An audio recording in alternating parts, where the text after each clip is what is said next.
America की सड़कों पर एक गरीब बच्चा जिसको स्कूल की फीस भरने के लिए पैसे नहीं है, वो जगह जगह घर घर जाकर सामान बेचता है और उससे अपना गुजारा भी करता है और अपनी स्कूल की फीस भी भरता है।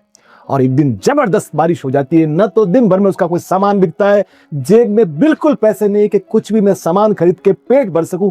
भूख से बिलबिला रहा था तो सामने घर दिखाई देता है और वहां पहुंच जाता है। सुबह से भूखा है और आवाज लगाता है, सोचता है कुछ मांग लूंगा। दरवाजा खुलता है और इसके मुंह से निकलता है कि मुझे एक गिलास पानी पिला दो। पर वो लड़की बड़ी समझदार थी, उसने इसकी आंखों में भूख पड़ ली तो वो अंदर गई, बड़ा सा गिलास भर के दूध लेके आई। ये चौंक गया, इसने बोला तुम बैठो और पहले दूध पी लो। दूध पिलाया उसको और तब इसका पेट भर गया, पर दूध के साथ साथ इसकी आंखें भी भर आई कि पहली बार किसी ने मुझे इंसान समझा है।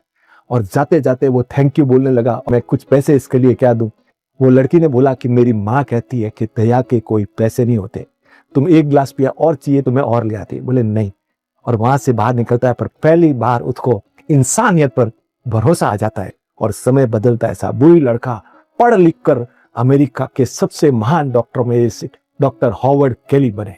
इधर ये जो महिला है कि थोड़े सालों के बाद जबरदस्त बीमार पड़ जाती है और उस बीमारी में इसको हॉस्पिटल में लाया जाता है। वहां के डॉक्टर्स इकट्ठा होते हैं और फिर ये निर्णय लेते हैं कि ये स्पेशलिस्ट सिर्फ डॉक्टर हॉवर्ड केली के पास का केस है। उनके पास जब जाया जाता है और वो जब उसका नाम सुनते हैं तो वो तुरंत दौड़ के उस वार्ड में आते और देख के पहचान जाते कि ये वही लड़की है जिसने मुझे दूध पिलाया था। और वो ऐसी स्थिति में थी कि बिल्कुल बचने की कोई उम्मीद नहीं। उसके ऊपर कहते हैं कि लगातार 3 महीने तक डॉक्टर हॉवर्ड केली मेहनत करते रहे। वो लड़की एकदम ठीक हो गई। अमेरिका के अस्पताल में 3 महीने का इलाज और उसके पास पैसे नहीं। उसने सोचा मेरा मकान भी बेच दूंगी, ये भी कर लूंगी, फिर भी ये बिल कैसे पे होगा। और जैसे ही वो लिफाफा बिल का आता है, ऊपर लिखा हुआ होता है फुल्ली पेड बिल, वो चौंक जाती। In return of 1 glass of milk.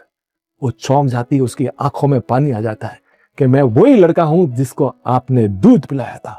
तो साहब, छोटी छोटी अच्छाइयां कई सालों के बाद भी है ना, हमारा जीवन के अंदर क्या खुशबू ले आती है। तो अच्छाइयां करते रहिए साहब, ईश्वर कब हमारा अपना जीवन बदल दे। Thank you sir.